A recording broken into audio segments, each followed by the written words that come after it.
Hello दोस्तों, स्वागत करता हूं आपका चाक बोर्ड चैंपियंस में। आज का हमारा टॉपिक है ट्रिग्नोमेट्री, मतलब बेसिक ट्रिग्नोमेट्री की आज हम बात करेंगे। अब ट्रिग्नोमेट्री की जब बात कर रहे हैं तो उसमें सबसे पहला पॉइंट जो आता है वो आता है कोण या एंगल। कोण या फिर एंगल। अब ये कोण और एंगल क्या होती है? जब दो लाइनें क्या करती हैं, इंटरसेक्ट करती हैं। जब दो लाइनें इंटरसेक्ट करती हैं, जैसे ये लाइन और ये लाइन इंटरसेक्ट कर रही है, तो दो लाइनों के इंटरसेक्ट करने से कुछ ना कुछ एंगल अवश्य बनता है, जरूर बनता है। ऐसा नहीं हो सकता कि दो लाइनें इंटरसेक्ट कर रही हो और उसमें एंगल ना बने। तो जब जब दो लाइनें इंटरसेक्ट करेंगी तो उसमें क्या बनेगा? एंगल बनेगा। ठीक, इसे कहते हैं क्या? एंगल। तो अब ये जो लाइनें होती है, कोण के द्वारा ये पता चलता है कि दोनों लाइनें एक दूसरे पर कितनी झुकी हुई हैं, कितना टेंजेंट है, क्या उनकी थीटा की वैल्यू, मतलब क्या क्या झुकाव है। ठीक है, झुकाव जो होता है वो पता किया जाता है, क्या ढलान है वो पता करने के लिए अपन क्या निकालते हैं? एंगल मेजर किया करते हैं।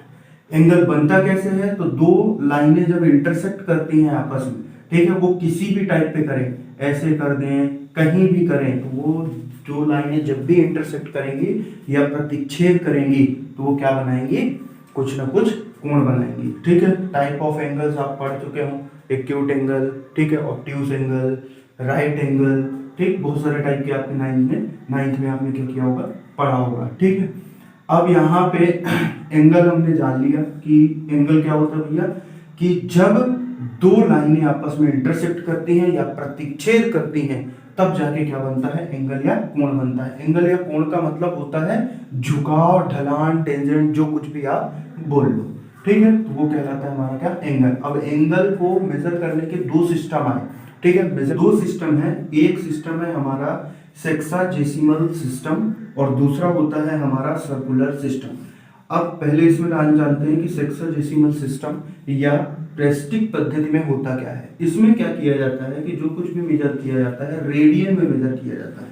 इसमें रेडियन में मेजर करते हैं। इसमें मतलब इसके लिए कुछ फिक्स वैल्यू होती है 1, ठीक, 1 मिनट जो होता है इज इक्वल टू होता है किसके? 60 सेकेंड्स के।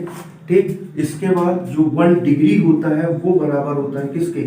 60 मिनट के। ठीक, 1 मिनट इज इक्वल टू होता है 60 सेकेंड के और 1 डिग्री इज इक्वल टू होता है किसके? 60 मिनट के। ठीक है, इसको अपन किसकी लैंग्वेज में चलाते हैं? रेडियन की लैंग्वेज में। वही चीज आती है हमारा दूसरा सिस्टम है क्या? Circular system. सर्कुलर सिस्टम के अंदर क्या किया जाता है? एक बेसिक फॉर्मूला होता है कोण बराबर चाप बटे त्रिज्या। ठीक है, अब कोण बराबर चाप बटे त्रिज्या मतलब एंगल, ठीक है, इज इक्वल टू बोला जाता है चाप मतलब होता है आर्च अपॉन रेडियस मतलब होता है क्या? आर। ठीक है, एंगल को कई जगह हम लोग डिफाइन कर देते हैं थीटा के फॉर्म में। ठीक, ये ग्रीक वर्ड है। अब थीटा इज इक्वल टू, इसी को कई लोग लिख देते हैं theta is equal to A by R. अगला शब्द है हमारे पास क्या? चाप। ये चाप क्या होता है?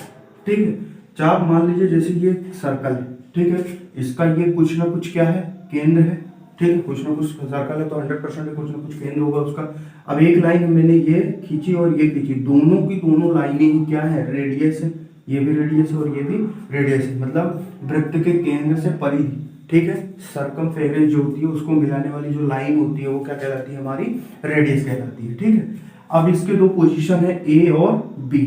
अब अगर ए से बी वाले भाग को काटकर अलग कर दें, ठीक है, तो यही कहलाता है हमारा चाप या आर्च। तो चाप बराबर हम लिख सकते हैं या आर्च बराबर हम लिख सकते हैं ए बी, इस प्रकार से लिखा जाता है। ठीक, तो यहां से यहां तक की कुछ ना कुछ दूरी, डिस्टेंस आपको दी होगी। ठीक है, और रेडियस, हर सर्कल की रेडियस हर जगह क्या होती है? सेम होती है। कोई भी सर्कल है उसकी रेडियस हमेशा हर जगह क्या होगी? सेम होगी। ठीक, उसी की वैल्यू को अपन अगर रेडियस को आर को पुट कर दें तो हमको निकल आएगा क्या? थीटा। तो इस प्रकार से सर्कुलर सिस्टम में अपन क्या करते हैं? एंगल को क्या करते हैं? फाइंड करते हैं या निकालते हैं। ठीक है, एक बार रिवाइज करते हैं थोड़ा सा कि जब दो लाइनें आप इंटरसेक्ट करती हैं, ठीक, तो कुछ ना कुछ क्या बनता है? एंगल बनता है। उनका कुछ ना कुछ झुकाव होता है और जो झुकाव, ढलान या टेंजेंट होता है उसी को अपन क्या बोल देते हैं? एंगल या कोण। ठीक। अब इसके बाद आता है कि एंगल और कोण को मेजर करने के लिए दो सिस्टम बनाई गई। मेजरमेंट सिस्टम में जो है दो पद्धतियां हैं। एक है हमारा सेक्साडेसिमल सिस्टम, ठीक। इसमें रेडियन की बात होती है। रेडियन के थ्रू अपन क्या करते हैं, मेजर करते हैं। 1 minute is equal to 60 second और 1 डिग्री इज इक्वल टू होता है 60 मिनट के बराबर। उसी तरह दूसरा आता है हमारा सर्कुलर सिस्टम। सर्कुलर सिस्टम में हम क्या करते हैं कि चाप बटे त्रिज्या करते हैं। जो भी हमारा क्या होता है, चाप होता है, उसको रेडियस से क्या कर देते हैं, डिवाइड कर देंगे, तो हमारा क्या निकाल आता है, एंगल निकाल आता है। इसका ये फॉर्मूला कई जगह यूज भी होता है, theta is equal to C upon R. इस फॉर्म में भी कई जगह लिखा रहता है। तो कहने का मतलब वही है कि angle is equal to R upon radius. देखिए एक चीज और जान लेते हैं पाई के लिए, ठीक है। अभी नंबर अपन पढ़ के आए पीछे साइड, तो वहां पे क्या होता था 22/7, ठीक है, 22/7 यूज करते थे, या वहीं पे पाई की वैल्यू के लिए अपन रोक देते थे 3.14, है ना। तो ये दोनों कैलकुलेशन के लिए। उसी तरह यहाँ पे जब भी पाई की बात होगी तो यहाँ त्रिकोणमिति में, ट्रिग्नोमेट्री में क्या होता है, पाई की जो वैल्यू मानी जाती है वो होती है कितनी, 180 डिग्री, ठीक। पाई है तो 180 डिग्री, पाई बाई 2 बोल दिया अगर तो क्या हो जाएगा 180/2। इसको डिवाइड करेंगे तो कितना आएगा 90, मतलब पाई बाई 2 की वैल्यू कितनी होती है 90। पाई बाई 3 मतलब 180 अपॉन क्या बोल रहा है 3 करने के लिए तो 60 आ जाएगा। तो पाई बाई 3 बोलेगा तो मतलब कितने डिग्री की बात कर रहा है वो, 60 डिग्री की बात कर रहा है। पाई बाई 4 अगर वो बोलता है हमसे, मतलब 180 अपॉन क्या कर देंगे अपन 4 कर देंगे, ठीक है। 180 अपॉन 4 तो 4 चौक 16 और 4 पंचे 20, मतलब सीधी सी बात है pi by 4 is equal to हो जाएगा हमारे पास कितना 45। इसी तरह आपको जिसका भी बोलेगा पाई बाई, अगर उसने 6 बोल दिया तो 180 अपॉन कर देंगे 6 से, तो कितना हो जाएगा 30, मतलब pi by 6 is equal to होता है हमारा कितना 30। तो इस प्रकार से याद रखेंगे कैलकुलेशन में। जैसे अपन सर्कल वगैरह जब पढ़ रहे थे तो उस वक्त पाई की वैल्यू क्या चल रही थी वहां पे 22/7 या 3.14, ठीक। और यहाँ पर जब हम ट्रिग्नोमेट्री पढ़ेंगे तो यहाँ पे पाई की जो वैल्यू है वो चलेगी कितनी 180 डिग्री। हाँ दोस्तों, अब इसके बाद अगली चीज आती है हमारा ट्रिग्नोमेट्री या त्रिकोणमिति फलन। अब त्रिकोणमिति फलन के लिए कुछ चीजें जानना बहुत जरूरी है। पहली चीज, ये जो ट्रिग्नोमेट्री वर्ड लिखा है या त्रिकोणमिति शब्द लिखा है, ये सिर्फ और सिर्फ किस पर लगेगा, राइट एंगल ट्राइंगल मतलब समकोण त्रिभुज पर ही लगेगा, इसके अलावा नहीं लगेगा। सपोज दैट मान लीजिए हमारे पास एक ट्राइंगल इस प्रकार से दिया है, ठीक। ये तो राइट एंगल ट्राइंगल नहीं है, एक ट्राइंगल ये बना है, ये राइट एंगल ट्राइंगल है। अब इसी को चाहे कोई इस प्रकार से बना दे तो भी ये राइट एंगल ट्राइंगल नहीं है ना। और इस प्रकार से बना देगा तो कैसा है, राइट एंगल ट्राइंगल है। अब इनके कुछ भी नामकरण संस्कार कर सकते हैं, ABC PQR, ठीक, XYZ, और कुछ भी आप दे दीजिए CDF। मान लीजिए बहुत सारे ट्राइंगल हैं, ये 90 डिग्री है, मतलब इसमें क्या होगा ट्रिग्नोमेट्री लग जाएगी, ठीक। दूसरा है ये भी हमारा, इसमें भी राइट एंगल है, ये 90 डिग्री है, मतलब एक एंगल, उस त्रिभुज का एक एंगल कितना होना चाहिए 90 डिग्री होना चाहिए। लेकिन इन दोनों पर हमारी ट्रिग्नोमेट्री नहीं लगेगी। पर ऐसा नहीं है कि इस पर यूज नहीं कर सकते, इस पर हम क्या कर देंगे, एक परपेंडिकुलर ड्रॉ कर देंगे। क्या कर देंगे, परपेंडिकुलर ड्रॉ कर देंगे। एक त्रिभुज के हमने कितने बना लिए, 2 बना लिए। तो अब हम इस पर ट्रिग्नोमेट्री क्या कर सकते हैं, यूज कर सकते हैं। ये अलग अलग जो एंगल है, ठीक, इसको नाम दे देते हैं अपन क्या, डी। तो एक राइट एंगल ट्राइंगल हमारा बन जाएगा ADB, ठीक, और दूसरा राइट एंगल ट्राइंगल बन जाएगा ADC। तो इस पर हम क्या कर सकते हैं, त्रिकोणमिति यूज कर सकते हैं, ठीक। तो कोई भी त्रिभुज होगा उस पर अगर अपन परपेंडिकुलर ड्रॉ करके क्या कर सकते हैं, ट्रिग्नोमेट्री यूज कर सकते हैं। अब इसके आते हैं 6 रिश्तेदार जो मोस्ट इंपॉर्टेंट है। इसके बिना ट्रिग्नोमेट्री या त्रिकोणमिति की कल्पना करना असंभव है, ठीक है। तो 6 भाई या 6 रिश्तेदार वो कौन कौन से हैं, एक है हमारे साइन, दूसरे हैं कॉस, तीसरे हैं टेन, ठीक है। फिर है हमारे कॉसेक, सेक और cot, sine cos tan cot sec cosec, ठीक है। ये 6 भाई हैं। अभी जब तक आप 10 तक पढ़ते हो तब तक होता क्या है कि केवल इनके जो रिश्तेदार हैं, साइन का रिश्तेदार कोसेक माना जाता है, ठीक है, कॉस का छोटा भाई सेक और टेन का छोटा भाई क्या है, कॉट है, ऐसे पढ़ने को मिलते हैं।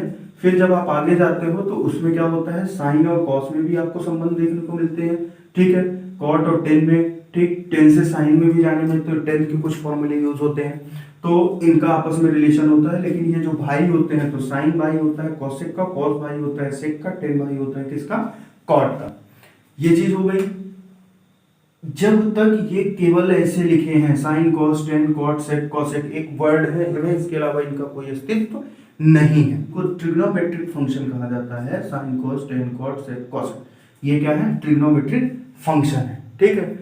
अब ट्रिग्नोमेट्रिक फंक्शन की वैल्यू तब तक नहीं है कि जब तक कि उस पर एंगल ना जुड़ जाए, जब तक इनके सामने एंगल नहीं लगेगा, ठीक है, तब तक इन वर्ड्स की कोई वैल्यू नहीं है, इन फंक्शन की कोई वैल्यू नहीं है, इनकी सेल्फ की कोई रिस्पेक्ट नहीं होती। रिस्पेक्ट तब होती है जब कौन आ जाता है इनके साथ, एंगल आ जाता है, ठीक है। उसी तरह है, जब तक लड़का अकेले है तो कोई अस्तित्व कोई वैल्यू नहीं, हाँ लड़की आ गई तो फिर इनकी बहुत ज्यादा अस्तित्व हो जाती है, बहुत ज्यादा वैल्यू हो जाती है, वही वाली कहानी है। तो इनके साथ जब तक एंगल नहीं आएगा तो कोई अस्तित्व नहीं है। अब जैसे मैंने एंगल के लिए अपन क्या यूज करते हैं, एंगल के लिए यूज कर देते हैं थीटा, ठीक है, phi, psi, alpha, beta, gamma, जितने भी ग्रीक वर्ड पढ़े हैं उनमें से किसी को भी उठा के आप लिख सकते हो।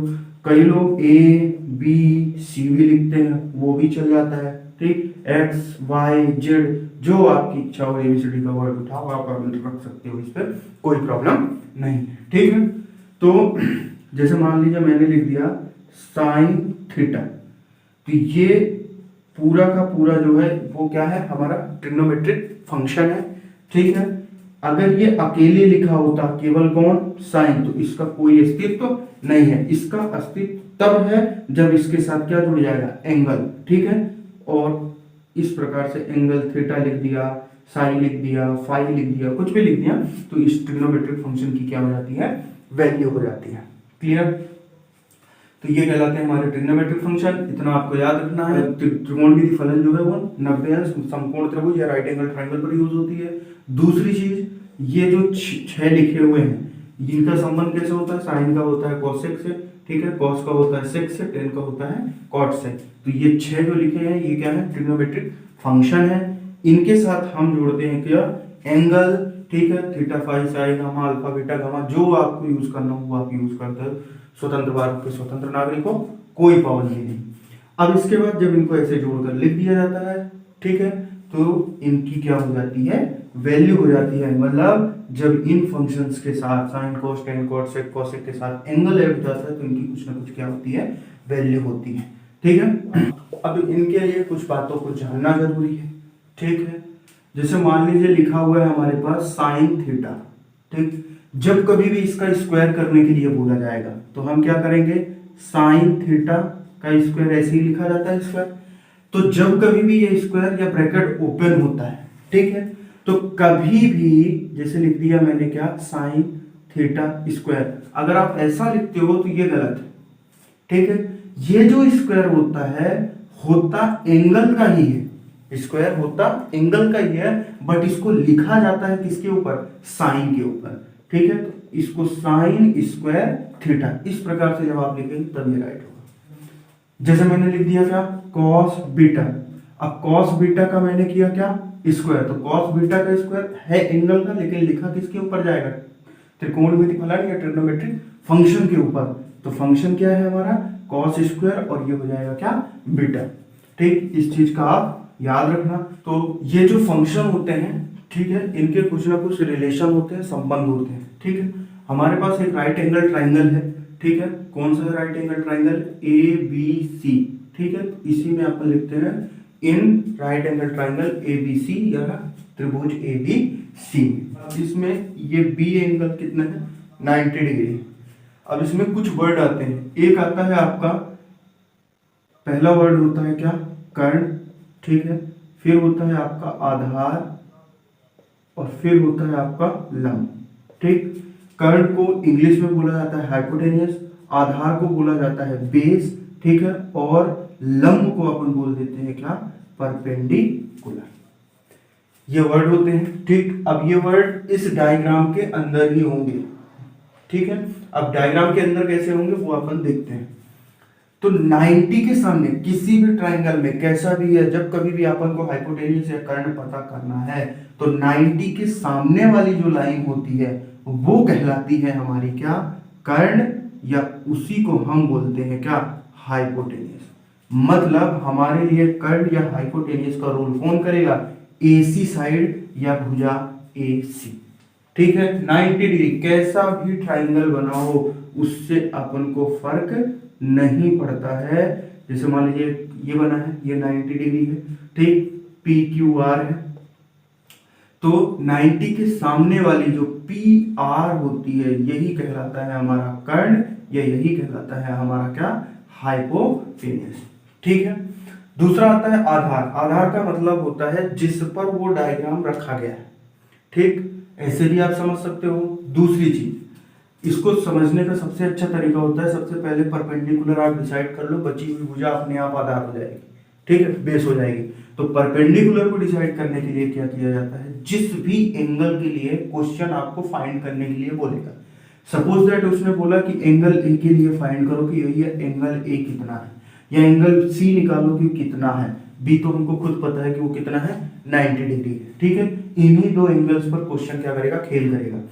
तो मान लीजिए उसने बोल दिया अपन को कि एंगल ए के लिए निकालो या एंगल सी के लिए, तो अभी हम मान के चलते हैं कि हमको बोल रहे हैं कि भैया एंगल सी थीटा की वैल्यू निकालो, ठीक है। तो जिस किसी एंगल के लिए क्वेश्चन डिमांड कर रहा है, ठीक है, तो जिस एंगल के लिए डिमांड कर रहा है उसके जस्ट सामने की लाइन क्या कहलाएगी, हमारी लंब, या तो उसी को हम बोलते हैं क्या, परपेंडिकुलर, ठीक है। दूसरी चीज है आपकी क्या, आधार।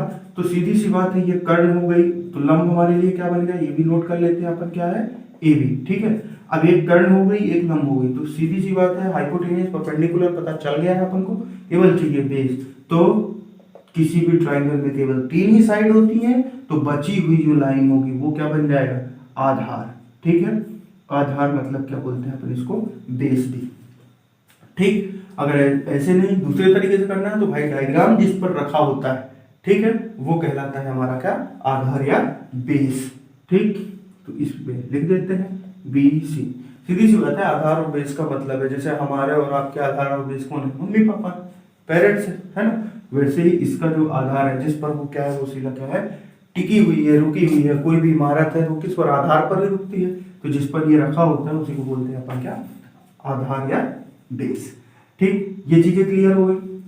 तो यहाँ पर अपन शॉर्ट फॉर्म में इसको लिख देते हैं, हाइपोटेनियस कितना है, एसी है, ठीक है, बेस अपना कितना है, बीसी है, और हमारा परपेंडिकुलर कितना है, हमारा परपेंडिकुलर है कितना, ए बी।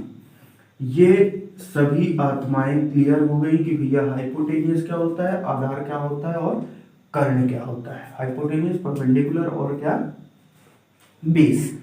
ये सारी चीजें क्लियर हो गई।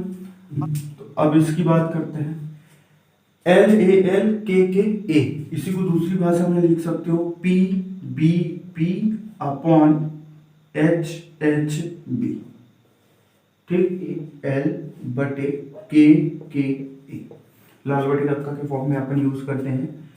तो ये जो पहली वैल्यू होती है ये कहलाती है साइन की, दूसरी जो वैल्यू लिखी होती है ये होती है कॉस की, और ये जो तीसरी वैल्यू लिखी होती है ये होती है हमारे किसकी, टेन की, साइन कॉस और टेन।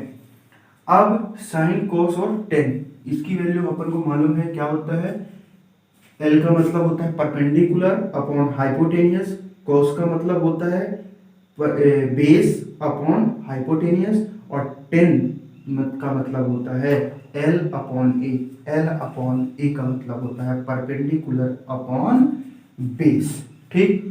तो साइन थीटा का जो पहला फॉर्मूला बनता है, अपन थीटा एंगल के लिए, एंगल सी के लिए मेजर कर रहे हैं उस सिचुएशन पर, साइन थीटा का फॉर्मूला होता है परपेंडिकुलर अपॉन हाइपोटेनियस।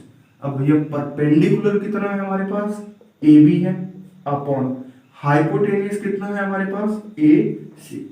इसी तरह आप बना सकते हो कॉस थीटा का फॉर्मूला, कॉस थीटा का होता है बेस अपॉन हाइपोटेनियस।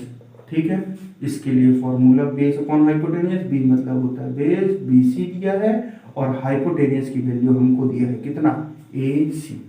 इसी तरह आप क्या कर सकते हो, टेन थीटा, तो टेन थीटा कितना हो जाएगा हमारे लिए, परपेंडिकुलर अपॉन बेस। परपेंडिकुलर कितना है हमारे लिए, ए बी है, अपॉन बेस कितना है हमारे लिए, बी सी है। तो ये तीन फॉर्मूला हमारे बन गए। ठीक, मेनली जो हमको याद रखना है वो है साइन थीटा बराबर पी अपॉन एच, मतलब perpendicular upon height, cos theta is equal to base upon height, और tan theta is equal to perpendicular upon base. अरे साइन हो गया, कॉस हो गया, टेन हो गया। अब ये तीन आत्माएं बच गई। साइन का भाई कौन होता है, कॉसेक होता है, कॉसेक थीटा। साइन का अगर आपको याद है तो इसको आप मतलब नॉमिनेटर को डिनोमिनेटर में और डिनोमिनेटर को नॉमिनेटर में, अंश को हर में, हर को अंश में लिख दीजिए तो ये ऑटोमेटिक तैयार हो जाएगा।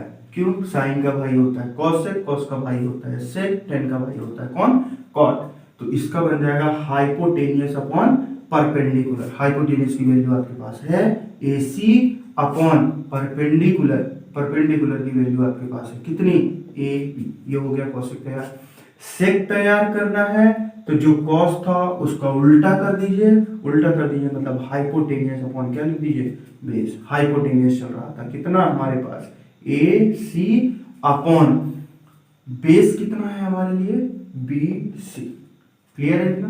अगला चाहिए हमको क्या, cot theta is equal to, ठीक है, तो कॉट थीटा का जो फॉर्मूला होता है, ठीक है, cot theta is equal to होता है हमारे पास बेस अपॉन परपेंडिकुलर। तो बेस कितना है हमारे पास, बी सी है, और परपेंडिकुलर कितना है हमारे पास, ए बी। ये तैयार हो गए हमारे बाकी तीन। ये छह में क्या होता है, एक रिलेशन भी होता है। रिलेशन कौन सा होता है, जिसके थ्रू अपन ने ये फॉर्मूला बनाया है वही रिलेशन है कि जो साइन थीटा होता है वो वन अपॉन कितना होता है, कॉसेक थीटा के। ठीक, इसी तरह अगर मान लीजिए कहीं कॉसेक थीटा लिखा है तो उसकी जगह आप वन अपॉन साइन थीटा लिख सकते हो। कई जगह ये सीधे गियर में नहीं, बैक गियर में यूज होते हैं। ठीक है, बैक गियर का मतलब होता है जैसे मान लीजिए मैंने लिख दिया sine theta is equal to one upon cosec theta. ठीक है, तो बैक गियर मतलब सीधी सी बात है, ये वैल्यू दी रहेगी तो अपन उठाकर ये पुट कर देंगे, या फिर ये वैल्यू लिखी है तो उसकी जगह हम क्या लिख सकते हैं, वन अपॉन कॉसेक थीटा।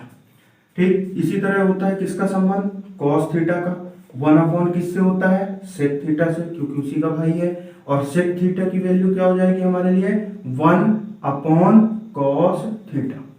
इसी तरह टेन का भी संबंध होता है, tan theta is equal to क्या होता है, वन अपॉन कॉट थीटा, या कभी हमसे पूछ लिया कॉट थीटा तो उसका रिलेशन होता है वन अपॉन टेन थीटा। ठीक है, ये हो गए हमारे रिलेशन। तो इसके बाद एक चीज जानना बहुत जरूरी है, पाइथागोरस थ्योरम। ठीक है, पाइथागोरस प्रमेय या थ्योरम जो आपको बोल रहा हूं, गोरस प्रमेय, इसके बारे में जानना बहुत जरूरी है। ठीक है, इसका मतलब होता है कर्ण का वर्ग बराबर लंब का वर्ग धन आधार का वर्ग, या इसी को आप बोल सकते हो हाइपोटेनियस का square is equal to perpendicular का स्क्वायर प्लस बेस का स्क्वायर। हमारा जो ट्राइंगल था कुछ इस प्रकार से था, है ना, ए बी सी। इस एंगल के लिए अपन क्या कर रहे थे, मेजर कर रहे थे। ये हाइपोटेनियस था, ये हमारा परपेंडिकुलर, और ये हमारा क्या था, बेस था। ठीक है, तो इसी में अगर अपन सेट करना चाहें तो पोटेंशियल क्या बनेगी, ए सी मतलब ए सी का स्क्वायर, ठीक है, is equal to A B का स्क्वायर प्लस बी सी का स्क्वायर। ये होती है हमारी पाइथागोरस थ्योरम। तो ट्रिग्नोमेट्री है, त्रिकोणमिति है, वो कहाँ लगती है, तो वो केवल समकोण त्रिभुज पर लगती है जिस त्रिभुज का एक कोण कितने का हो, 90 डिग्री का हो। ठीक है, समकोण त्रिभुज में या राइट एंगल ट्राइंगल में, ठीक, सबसे बड़ी साइड, ठीक है, कौन सी होती है, तो सबसे बड़ी साइड होती है हाइपोटेन्यूज, मतलब जो 90 डिग्री के जस्ट सामने होगी वो सबसे बड़ी लाइन होगी, हाइपोटेन्यूज का होगी सबसे बड़ी होगी। ये रिलेशन भी वही चीज बताता है कि जो हाइपोटेन्यूज का स्क्वायर है वो इक्वल टू है किसके, इन दोनों साइडों के वर्ग के, मतलब स्क्वायर के सम की। ठीक है, ठीक है। एक पहले नंबर का है sine square theta plus cos square theta is equal to 1, एक ये। दूसरा होता है हमारा sec square theta is equal to 1 plus tan square theta, cosec square theta is equal to 1 plus cot square theta. ये 3 फॉर्मूले हैं, ठीक है, बहुत ही बेसिक फॉर्मूले हैं। अब इनसे केवल 3 ही नहीं रहते, ठीक। पहली चीज तो ये अभी 6 लिखे हुए हैं, कैसा, सीधा गियर भी और बैक गियर भी, दोनों तरीके से ये यूज होंगे। कई जगह 1 लिखा रहेगा तो उसकी जगह हम लिखेंगे sign square theta plus cos square theta, या 1 प्लस टेन स्क्वायर थीटा लिखा रहेगा तो सेक स्क्वायर थीटा लिखेंगे, या सेक स्क्वायर थीटा लिखा रहेगा तो क्या लिखेंगे, 1 प्लस टेन स्क्वायर थीटा। ठीक है, तो इनके सीधा गियर और बैक गियर मिला के कितने हो गए, ये 6 हो गए। अब इन्हीं से कुछ फॉर्मूले और जनरेट किए जा सकते हैं। एक मैं आपको बताता हूँ ट्रांसफर करके, उसी तरह आप क्या कर सकते हैं, बाकी सभी को ट्रांसफर करके बना सकते हैं। जैसे हमारा पहला फॉर्मूला है sine square theta plus cos square theta is equal to 1। अब इसको ट्रांसफर करना है, ठीक है, तो अपन साइन स्क्वायर की वैल्यू भी ये हमसे पूछ सकते हैं 1 माइनस कॉस स्क्वायर थीटा, या उसको ये वैल्यू नहीं चाहिए तो वो बोल सकते हैं ये साइन थीटा की वैल्यू कितनी होती है, तो root over 1 minus cos square theta. सीधी सी बात है, इधर स्क्वायर लगा था, स्क्वायर रिमूव हुआ तो इधर क्या लग गया, रूट लग गया। ठीक, अब हो सकता है इसमें भी उसका पेट ना भरे तो दूसरी चीज पूछ सकता है, क्या, sine square theta plus cos square theta is equal to 1। अब उसने पूछ लिया कॉस स्क्वायर थीटा, तो साइन वाले का transfer 1 minus sine square theta, ठीक है, या कॉस थीटा बस उसने पूछ लिया तो हम दे देंगे 1 माइनस साइन स्क्वायर थीटा। ठीक, जिसकी भी वो डिमांड करेगा वैसे ही हम इसका ट्रांसफर करके क्या कर सकते हैं, बना सकते हैं। हाँ, अंतरराष्ट्रीय फॉर्मूले यही 3 हैं, इन्हीं 3 से बाकी सब की क्या होगी, इजाद होगी। ठीक, इतना अब याद रखना के बाद अब देखिए 2 रिलेशन और होते हैं। एक होता है sine theta upon cos theta is equal to होता है टेन थीटा, मैक्सिमम जगह ये यूज होगा। ठीक, दूसरा होता है आपका cos theta upon sine theta is equal to cot theta. ठीक, तो ये एक दूसरे के अपोजिट ही हैं, तो इनको भी याद रखना बहुत जरूरी है क्योंकि ये फॉर्मूला कई जगह यूज होगा। तो इतनी ट्रिग्नोमेट्री आप 10th तक पढ़ के आए थे। ये जो त्रिकोणमिति है, यहाँ आप इतनी त्रिकोणमिति क्या किए हैं, 10th तक पढ़ के आए हैं। आप इसका स्क्रीनशॉट ले सकते हैं अगर लेना है आपको तो। ये मैंने बना दिया है टेबल, ठीक है। इस टेबल को भी आप पढ़ चुके हो पहले ही। ठीक, साइन 0 डिग्री का 0 होता है, साइन 30 का होता है 1/2, 45 का होता है 1/√2 और 60 का होता है √3/2 और 90 डिग्री का कितना होता है, 1 होता है। किसमें, साइन में। अब कॉस वाला, तो इसकी एक ट्रिक होती है कि अगर मान लीजिए आपको साइन वाला याद है पर कॉस वाला याद नहीं है, तो साइन वाला आपने याद किया सीधा 0, 1/2, 1/√2, √3/2 और 1। अब इसी को उल्टा लिख दीजिए, मतलब 90 साइड से लिख दीजिए, तो कॉस वाला ऑलरेडी तैयार हो जाएगा। ठीक, ये देखिए 90 का 31, ठीक है, इसके बाद √3/2 ये, ठीक है, 1/2, फिर 1/2 यहाँ चला गया और ये 0 कहाँ आ गया, यहाँ आ गया। ठीक, अब 10 आसानी से याद हो जाएगा, केवल 3 ही वैल्यू याद करनी है। 0 का तो 0 ही होता है, 30 डिग्री का होता है 1/√3, ठीक है। 10 में 45 डिग्री का मान कितना होता है, 45 का 1 होता है और 60 का कितना होता है √3 और 90 डिग्री पर क्या रहता है, इनफाइनाइट रहता है। ठीक है, तो ये टेबल भी आपको क्या करनी है, याद करनी है।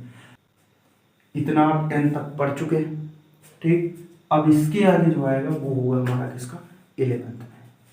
तो दोस्तों जुड़ने के लिए धन्यवाद, थैंक्स फॉर वॉचिंग, मिलते हैं नेक्स्ट क्लास में।